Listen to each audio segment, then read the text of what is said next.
அனைவருக்கும் வணக்கம். உங்கள் அனைவரையும் மீண்டும் தஞ்சை சமையலறையில் சந்திப்பது மிக்க மகிழ்ச்சி. இன்றைக்கி நம்ம பார்க்க போகிற ரெசிபி தேங்காய் பூ வச்சு ஒரு பக்கோடா பார்க்க போகிறோம். எப்படி செய்யலாம் வாங்க பார்க்கலாம். இப்போ வந்து நம்ம தேங்காய் எடுத்துருக்கோம். உங்களுக்கு தேவையான அளவுக்கு தேங்காய் எடுத்துக்கோங்க. உங்களுக்கு எவ்வளோ பக்கோடா வேணுமோ அந்தளவுக்கு தேங்காய் எடுத்துக்கோங்க. இதுக்கு தேவையான அளவுக்கு உப்பு சேர்த்துக்கிறோம். கொஞ்சமாக மஞ்சத்தூள், கொஞ்சமாக மிளகாய்த்தூள், உங்களுக்கு தேவையான அளவுக்கு காரம் சேர்த்துக்கோங்க. இது கூட கொஞ்சோண்டு மல்லித்தூள் ஒரு ஃப்ளேவருக்காக தான். பச்சை மிளகாய் நான் விதையெல்லாம் எடுத்துகிட்டு குட்டி குட்டியாக கட் பண்ணியிருக்கேன். குழந்தைங்க சாப்பிடுவாங்க, வேணான்னு ஃபீல் பண்ணிங்கன்னா போட வேண்டாம். இல்லை நம்ம மிளகாத்தூள் போட்டிருக்கோம். இஞ்சியும் அதே மாதிரி குட்டி குட்டியாக கட் பண்ணியிருக்கேன்.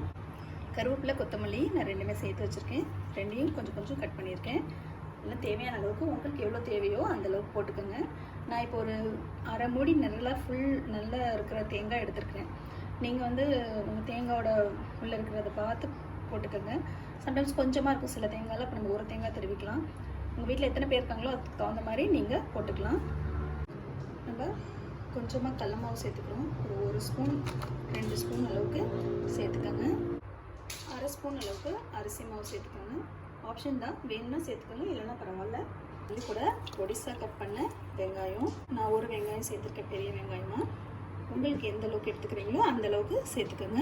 இப்போ நம்ம இது எல்லாத்தையும் சேர்த்து நல்லா பெசரிக்கலாம். லைட்டாக தண்ணி தெளித்து பெசரிக்கலாம். முதல்ல தேங்காய் பூவில் இருக்கிற தண்ணியிலேயே, வெங்காயத்தில் இருக்கிற தண்ணியிலே நம்ம பெசருவோம். வேணும்னா கொஞ்சமாக தண்ணி தெளித்து பெசரிஞ்சுக்கலாம். நான் எந்த தண்ணியும் ஊற்றலை, நமக்கு அந்த தேங்காயில் இருக்கிற தண்ணியே போதும். நான் அந்தளவுக்கு நல்லா பெசரி விட்டுருக்கிறேன். பாருங்கள், நமக்கு இந்த மாதிரி இருந்ததுன்னா பக்கடா அப்படியே ஊற்றி விடுறதுக்கு ஈஸியாக இருக்கும். நல்லா உதிரியாக இருக்குது. நம்ம இப்போ எண்ணெயில் போடலாம். நம்ம இப்போ எண்ணெயில் நல்லா சூடாக இருக்குது. இந்த மாதிரி கொஞ்சம் கொஞ்சமாக அப்படியே கிள்ளிட்டு நம்ம பக்கடாவை இப்படி போட்டுக்கலாம்.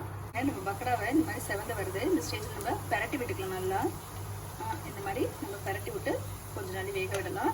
பாருங்கள், நம்மளோட பக்கடா நல்லா செவந்து வந்துருச்சு. இந்த ஸ்டேஜில் நம்ம எடுத்துடலாம். இதே மாதிரி மிச்சம் இருக்கிற எல்லா பக்கடாவையும் நீங்கள் போட்டு எடுத்துருங்க. பாருங்கள், நம்ம தேங்காய் பூ பக்கடா டீ டைமுக்கு ரெடி ஆகிடுச்சு. சுட சுட டீ போட்டுட்டு இந்த மாதிரி முறு கறக்கறன்னு நம்ம ஒரு பக்கோடா செஞ்சு சாப்பிட்டோம்னா செம்மையாக இருக்கும். நீங்கள் எல்லாரும் ட்ரை பண்ணி பாருங்கள். இது உங்களுக்கு பிடிச்சிருந்துச்சுன்னா கமெண்ட் பண்ணுங்கள், லைக் பண்ணுங்கள், ஷேர் பண்ணுங்கள். சப்ஸ்கிரைப் பண்ணாதவங்க சப்ஸ்கிரைப் பண்ணிக்கோங்க. உடனுக்குடன் நீங்கள் வீடியோக்களை தெரிந்து கொள்ள பெல் பட்டனை ப்ரெஸ் பண்ணுங்கள். நன்றி.